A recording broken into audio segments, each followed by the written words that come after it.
हाँ सर बोलिए। जब हम लोग कॉलेज आते हैं तो हमारी बहुत सारी एक्सपेक्टेशंस होती है कि हमारा कॉलेज ऐसा होगा, वैसा होगा, ऐसा ऐसा होगा, ऐसा ऐसा होगा। क्योंकि 10th के बाद हम सब के पढ़ निकल आते हैं, हम सबको लगता है कि कॉलेज में हमारी एंट्री करण जोहर की मूवी निकला होगी, गाना बजेगा मुंडा कुक्कड़ का मालदा, यहाँ पता चलता है अनुराग कश्यप की गैंग ऑफ वासेपुर चल रही है और विलेंस भी ऐसे 6 पैक एप्स वाले कि हीरो बनने का मन ही नहीं करता है, क्योंकि ये ढांचा तो आप देख ही रहे हैं। और बात करें लड़कियों की तो लड़कियां ना मेरी जिंदगी में है और ना मेरी कॉलेज में। आप सबको पता है सिविल मीटिंग कम लड़के क्यों होती है? क्योंकि लड़कियों का काम ही घर तोड़ने का होता है, वो घर तोड़ के रखती है। लड़कियां मैकेनिकली बहुत कम होती है, क्योंकि मेरा मानना है कि लड़कियां हर चलते फिरते चीज को मजे मजे में खराब कर देती हैं, चीज को चला फिरा दे सकती हैं। लड़कियां कंप्यूटर साइंस में बहुत होती है, बहुत। आए हाय हाय सुकून मिल गया, सुकून। क्यों? क्योंकि लड़कियों का काम भी लुप चलाने का होता है, ABC। क्योंकि लड़कियों का काम भी लुप चलाने का, और इसमें क्या करना है? लुप चलाना, ABC ABC ABC। लड़कियां काम ही यही होता है। अगर ये नहीं होता तो, अगर ऐसा नहीं होता तो, अगर वो होता तो, अगर तनीषा तुमसे बात करती तो, मुझसे बात करते मैं उसको पटाता, तुम्हारे तरफ क्या ध्यान देता मैं? अरे हम यहाँ लड़के भी ऐसे ही आ रहे होते हैं, बिल्कुल ज़ॉम्बी जैसे, कुछ भी पूछो बस ऐसे ही रिप्लाई। और जो नहीं आ रहे होते हैं वो असाइन करते करते बन जाते हैं, असाइनमेंट थोड़ा कम लीजिए। तो हमसे कुछ भी पूछो, खाना खा लिया? अच्छा। पानी पी लिया? अच्छा। पढ़ोगे? अच्छा। खाओगे? अच्छा। मेस का खाना कैसा था? नहीं, उसमें अच्छा नहीं बोल सकते हैं, वही डिफरेंस है, मेस का खाना। और हम लोग पहले 3 साल डिप्लोमा करते हैं, फिर 1 साल सोचते हैं कि उस डिग्री का करना क्या है बे। भाषा की डिफिनेशन पढ़ रहे होते हैं, उसमें हम पढ़ रहे होते हैं, अगर गरम गरम चाय गरम गरम प्याले से आपके गरम गरम बदन पे गिर जाए तो अंदर से जो 2 वाक्य प्रस्फुलित होते हैं वही तो भाषा है, बाकी सब तो व्याकरण है। हम गाली की डिफिनेशन बना रहे होते हैं, हम बना रहे होते हैं, अगर अत्यधिक क्रोध आने पे शारीरिक रूप से हिंसा ना करके मौखिक रूप से हिंसा करने के लिए उठाए गए वो 2 शब्द जिनके उच्चारण के बाद मन को अत्यधिक शांति मिलती है, उसे गाली कहते हैं। मैं यहाँ एक भैया से मिला था, तो उन्होंने मुझे बताया कि यहाँ वाइवा होता है। तो वाइवा कैसे होता है कि 4-5 लड़कों को एक साथ बुला लेते हैं, क्योंकि किसी को कुछ नहीं आ रहा होता है। तो भैया ने अपना एक्सपीरियंस शेयर किया, वो अंदर गए तो सर ने पहला क्वेश्चन उनसे किया कि हर्ष वो जो ऊपर पंखा चल रहा है वो कैसे चल रहा है, AC से या DC से? पता है किसी को? यहाँ पे 400 लोग का वाइवा हो रहा है, सबके सब फेल। भैया इतने लोल नहीं थे, उन्होंने बताया सर AC से चलता है। सर का अगला क्वेश्चन आया कि ठीक है AC क्या चीज चलता है? लाइट वाले से उन्होंने पूछा कि अगर AC से चलता है तो क्या हम इसे DC से जा सकते हैं? तो राइट वाला बोलता है कि सर AC और DC दोनों से चल जाएगा, वो तो करंट है, उसमें भेदभाव करने वाले हम कौन होते हैं? एक जननी एक धर्मी फिर विभाजन क्यों हुआ, मन एक है मत एक है, मतभेद कैसे हो गए? लेफ्ट वाले से सवाल किया, तो लेफ्ट वाले का पहले मैं कुछ डिस्क्रिप्शन दे देता हूँ। घर वालों ने इसे सिगरेट और दारू से दूर रहने के लिए, सिगरेट और दारू से दूर रहने के लिए, इसलिए ज्वाइंट ही ज्वाइंट। तो इसने बोला पहले 5 मिनट सोचा, पंखा चल रहा है, कहाँ जा रहा है, क्यों जा रहा है? फिर बोलता सर DC से चलवा लेंगे आपके लिए चलवा लेंगे। तो सर का फिर अगला क्वेश्चन भैया से आता है, तो सर ने पूछा हर्ष अगर DC से चल जाएगा तो हम चलाते क्यों नहीं हैं? तो भैया बोलते हैं सर DC से चल तो जाएगा मगर वो बात नहीं आएगी, हवा में वो फील नहीं आएगा, मजा नहीं आएगा। और AC से ठंडी हवा भी तो आती है। और यहाँ कौन कौन है जो बॉयज हॉस्टल में रहता है? हाथ खड़ा करे।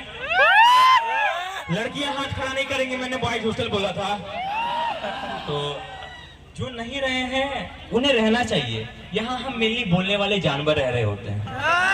तो जो नहीं रहे हैं उन्हें रहना चाहिए, क्योंकि हमें जिंदगी में जो नहीं करना है वहाँ वो हम यहाँ कर रहे होते हैं। अलग अलग पैरों में अलग अलग चप्पलें पहन के घूम रहे होते हैं मजे मजे में।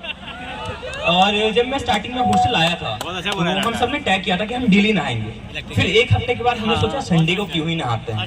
फिर एक हफ्ते के बाद फिर हमने सोचा कि सैटरडे को भी क्यों ही नहाते हैं। फिर हमने सोचा कि ट्यूसडे को भी क्यों ही नहाते हैं। और अब कोई ब्रांच हम लोग नहाना भूल गए हैं।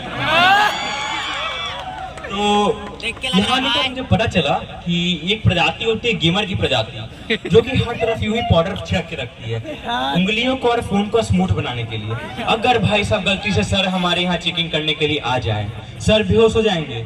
ये लोग कोकेन का नशा करवा रहे हैं, वो भी फोन को, उंगलियों को। और आप लोगों को पता है इंट्रोवर्ट और एक्सट्रोवर्ट में क्या अंतर होता है? इंट्रोवर्ट लोग वो होते हैं जिनका पहला जन्म चल रहा होता है, और एक्सट्रोवर्ट लोग वो होते हैं जो पैदा ही रियूनियन के लिए हुए हैं, उनका आखिरी जन्म चल रहा होता है। वो 20% बात करेंगे, हेलो कैसे हैं आप लोग, और भाभी कैसे, ये लीजिए आपके घर के पेपर साइन मार दीजिए मेरे। तो अब हम लोग बताते हैं, मेरा एक दोस्त था 5 फुट का, वो सॉरी लग नहीं रहा है, हाँ 5 फुट का। तो वो बहुत चैंपियन चीटर था हमारे क्लास का। जैसे एग्जाम में 20 क्वेश्चन आ रहे होते तो पहले ऐसे करता था, पहले 1, फिर 13, फिर 12, फिर 5 और फिर से 1 बना देता था। तो ऐसे करते करते उसके 2-4 क्वेश्चन रिपीट हो जाते थे। उसके आ रहे होते थे 60 मार्क्स, उसके आ जाते थे 80 मार्क्स। एक बार मैथ का पेपर था, उसका आ ही रहा था 80, उसका आ गया 105। सर ने 5 बार क्वेश्चन को गिना, नंबर को मिलाया, उसके बाद आकर के मेरे दोस्त से बोले, मैं तुम्हें सही नंबर दे सकता हूँ। दोस्त भी बोलता है, सर ठीक है 100 देना है तो मगर 5 नंबर आप पे उठा रहा। और इन सब बातों को हटाते हैं, ये फालतू बातें। अब चलते हैं मेन टॉपिक पे, कॉलेज का प्यार। भाई ये सुकून का लाइन था, इस पे हंसना नहीं था। मतलब एक ही फ्रेशर पार्टी हो रही, उसमें एक ही आदमी स्टैंड अप कर रहा है, कहीं भी हंस लेता है, कहीं भी हंस लेना है। खैर छोड़ो, वो लंबी लंबी रातें, आए 24 घंटे फोन पे बातें। और जब मैं आया था तो मुझे और मेरे दोस्त को अपने शक्ल पे कॉन्फिडेंस था, हमसे नहीं पटेगी कोई। मेरे दोस्त का तो कॉन्फिडेंस टूट गया। अब वो 24 घंटा फोन पे रहता है, और कभी कभी मुझे लगता है उसका कॉलर ट्यून है। अब जिस व्यक्ति से बात करने की कोशिश कर रहे हैं वो अपनी दूसरे कॉल पे व्यस्त है। आप उस दोस्त को आप सब जानते होंगे सब। आगे तो 75% अटेंडेंस पूरी करने का कोई तो बहाना होना चाहिए। हम सुबह रेडी होके आते हैं, मूड होते हैं, बाल सरियाते हैं और 2-3 किलो परफ्यूम मारते हैं, क्योंकि नहाना तो हमें था नहीं। तो आप लोगों को पता है नशे में और स्नेक बाइट, प्यार और स्नेक बाइट, इन सब के बीच में बहुत लंबा रास्ता होता है। जैसे कि पहले आता है खैनी, गुटखा, दारू, कोकेन, अफीम, प्यार। अब खत्म स्नेक बाइट, खत्म। और हमारे बच जाता है कि एक शायरी देवदास वाली, कि तुम सिर्फ मेरे होते, कि तुम सिर्फ मेरे होते, दुनिया हिल जाती अगर लफ्ज तेरे होते। और लड़कियों को कॉम्प्लीमेंट देना और लेना दोनों बहुत अच्छे से आते हैं। आप कोई लड़की से जा करके बोलो कि oh you dress is so beautiful, लड़की बोली ओ थैंक यू। आप ये चीज लड़के से बोलो, सीधा सीधी बोलेगा, भाई तेरा ड्रेस अच्छा लग रहा है, वो बोलेगा निकल जा, कोई पैसे नहीं है, पार्टी तो बिल्कुल नहीं देने वाला हूँ, पहले ही भाग जाए यहाँ से। एक बार मैं एक दोस्त को रेलवे स्टेशन पे पिकअप करने के लिए गया, आगे एक लड़की खड़ी थी, उसकी दोस्त आई, तो आते के साथ वो बोली आई लव यू, आई किस you, I miss you, 5 minute का मीटअप चला। मैं सोच में पड़ गया, अब करे तो क्या करें, मैं क्या करूं। तो उतना सोचते सोचते कि मेरा मीटअप कैसे होगा, पीछे से मुझे घुसा पड़ता है, और भाई कैसा है, भाभी कैसी है, चल यहाँ लड़की टार रहा है। बस मेरा मीटअप वहीं पे खत्म। और खैर इसमें हमारी कोई गलती भी नहीं है, क्योंकि जब लड़कियों को भगवान ने धरती में फेंका तो उन्हें एक ऑक्सफोर्ड की डिक्शनरी दे दी। तो उनसे बोलोगे ब्यूटी को डिफाइन करने तो और 2 वर्ड यूज कर देंगे, ग्लैमरस, मार्वेलस, और हमने पूरे जहां का फीका सिर्फ एक वर्ड यूज किया, नाइस। और लड़कियों को बाहर जाने के लिए बहुत दिक्कत होती है, लस्कारा मस्कारा, लिपस्टिक सब कुछ, हमें बोलो शादी में चलना है, हाँ भाई चल हम तो रेडी है। और बात करें तो हम लोग ये सब चीज छोड़ो और दोस्ती पे चलते हैं कि गुल पे बैठी तितलियों के पर रही है दोस्ती, गुल पे बैठी तितलियों के पर रही है दोस्ती, इस जहां में सबसे हंसी मंजर रही है दोस्ती। और तोड़ने पे आओ तो फूलों सी नाजुक रही है दोस्ती, मगर तोड़ने पे आओ तो पत्थर रही है दोस्ती, गुल पे बैठी तितलियों के पर रही है दोस्ती। और लड़ाई झगड़े में कुछ नहीं रखा है, दोस्ती ही है जो सब है। और दोस्त बनाइए, इन 3 सालों में आपको जो करना है वो आप करेंगे ही।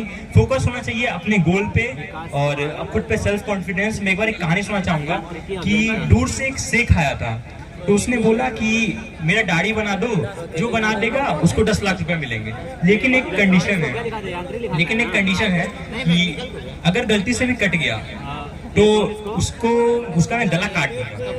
तो उसी में एक सब्जी वाला था, वो आया, उसने काटा। उसका शेख ने उससे एक बात पूछी कि तुम्हें डर नहीं लगा कि तुम्हारा गला कट जाएगा? तो उस सब्जी वाले बोला, मुझे खुद पे फुल कॉन्फिडेंस था कि मैं ऐसा कुछ नहीं होगा मुझसे, और अगर कट जाता तो कैची मेरे हाथ में गला में डाल देता। तो लड़ाई झगड़े से कुछ नहीं, इसमें कुछ रखा नहीं है। खुद पे सेल्फ कॉन्फिडेंस रखिए, आप गोल पे फोकस रखिए। इन 3 साल में आपको जो अचीव करना है वो आप कर ही लेंगे। तो आप सबके लिए एक लाइन, आप सबकी खुशियाँ अमिताभ जी की लंबाई की तरह बढ़े और आप सबके दुख गंजे की बाल की तरह घटे।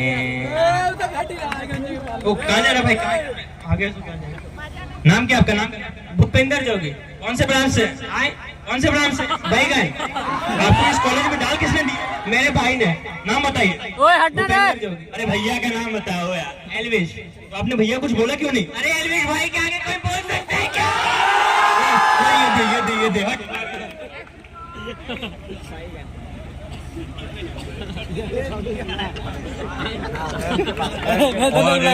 थैंक यू सब लोग को, और thank you sir, thank you ma'am मेरा स्पीच को सुनने के लिए। और मैं आपको एक चीज देना चाहता हूँ,